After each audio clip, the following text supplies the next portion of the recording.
Saudara, 9 korban dalam insiden mobil pengangkut MBG menabrak siswa dan guru di SD Negeri Kalibaru 1 dalam perawatan intensif di Rumah Sakit Umum Daerah Koja, Jakarta Utara. Sementara di proses hukumnya terkait insiden ini masih terus berjalan. Informasi selengkapnya kita tanyakan langsung dengan jurnalis Kompas TV, ada Niko Anggriawan dan Roy Ilman di RSUD Koja, serta ada Eril Wiranata dan Junaidi di Polres Jakarta Utara. Kita ke Niko terlebih dahulu di Rumah Sakit Umum Daerah Koja, Saudara. Niko, selamat malam. Bagaimana kondisi terhadap 9 korban yang kini dirawat di RSUD Koja?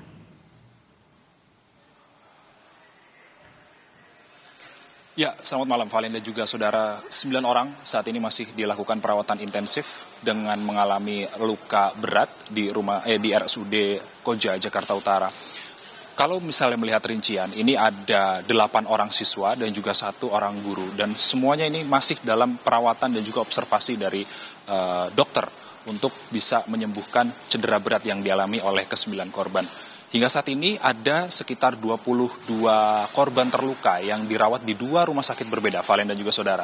Di antaranya ini ada 3 orang yang saat ini masih dirawat jalan di Rumah Sakit Umum Daerah Cilincing, lalu kemudian ada 9 di RSUD Koja, Jakarta Utara, tempat saya melaporkan saat ini. Di RSUD Koja, Jakarta Utara sendiri sempat mendapatkan atensi, Valen dan juga saudara, dari beberapa tokoh. Di antaranya ini ada Wapres Gibran Rakabuming Raka, lalu kemudian ada Wakil Gubernur Rano Karno, dan kemudian ada Kepala Badan Gizi Nasional atau BGN, Dadan Hindayana. Dan ada beberapa statement, Valen dan juga saudara, berdasarkan dari Wakil Gubernur DKI Jakarta, Rano Karno, ini menyatakan bahwa nantinya Pemprov DKI ini akan menanggung seluruh biaya perawatan korban hingga korban sembuh, baik itu mulai dari perawatan rumah sakit hingga perawatan setelah di rumah sakit.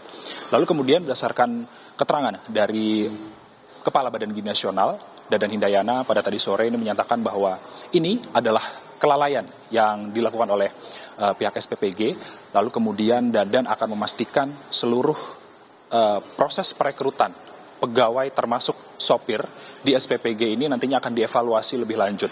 Dan juga meminta setiap kepala SPPG di seluruh daerah untuk nantinya melakukan pemutusan secara cermat untuk mengganti personil yang mengantar makan bergizi gratis. Untuk sementara demikian, di Koja sendiri, di RSUD Koja sendiri, Valen dan juga saudara, ada posko pelayanan terpadu untuk nantinya bisa mengomunikasikan kondisi korban kepada keluarga dari pihak rumah sakit.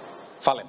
Baik, dari RSUD Koja, selanjutnya kita ke Polres Metro Jakarta Utara, ada Eril Wiranata di sana. Eril, polisi bilang kasus ini sudah naik ke tahap penyidikan. Nah, kapan penetapan tersangkanya?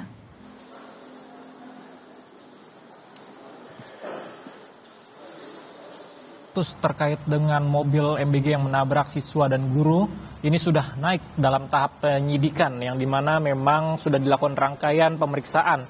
Namun walaupun dengan adanya penyidikan hingga saat ini dari polisi masih belum menetapkan terkait dengan status tersangka. Yang dimana memang informasi yang kami dapatkan, polisi masih menggali, mendalami terkait dengan bukti-bukti yang ada. Yang dimana juga sebelumnya dikatakan bahwa untuk salah satu alat buktinya adalah mobil membawa distribusi MBG tersebut sudah dibawa di Polres Jakarta Utara yang nantinya juga ini akan dilakukan pemeriksaan. Sebelumnya juga dikatakan bahwa sudah sebanyak 10 saksi dilakukan pemeriksaan yang diantaranya adalah mulai dari saksi yang berada di TKP, kemudian juga dari terlapor, kemudian juga dari korban yang dapat dilakukan pemeriksaan. Ini untuk mendalami terkait dengan apakah ada unsur kelalaian terkait penabrakan yang dimana membuat korban sebanyak lebih dari 20 siswa dan guru hingga saat ini yang masih ada dirawat. Dan selain itu juga bahwa memang polisi masih mengumpulkan alat bukti untuk terkait dengan penetapan status tersangka, dan selain itu juga bahwa nantinya ini akan menyesuaikan terkait dengan alat bukti. Dan memang sebelumnya juga kami mendapatkan informasi dari Kepala BGN saat meninjau lokasi bahwa ia menemui salah satu supir, maksud saya supir dari pembawa distribusi MBG tersebut, mengatakan bahwa sang supir memiliki kondisi yang tidak fit, yang ini diduga menjadi salah satu alasan terkait dengan penabrakan yang terjadi di SDN Kalibaru 01 pagi tersebut. Valen. Baik. Kapan lagi pemeriksaan saksi, Eril?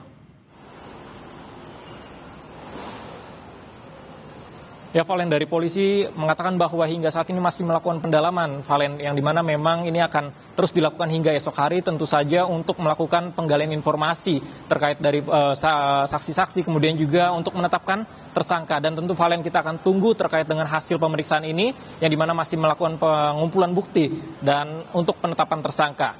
Valen.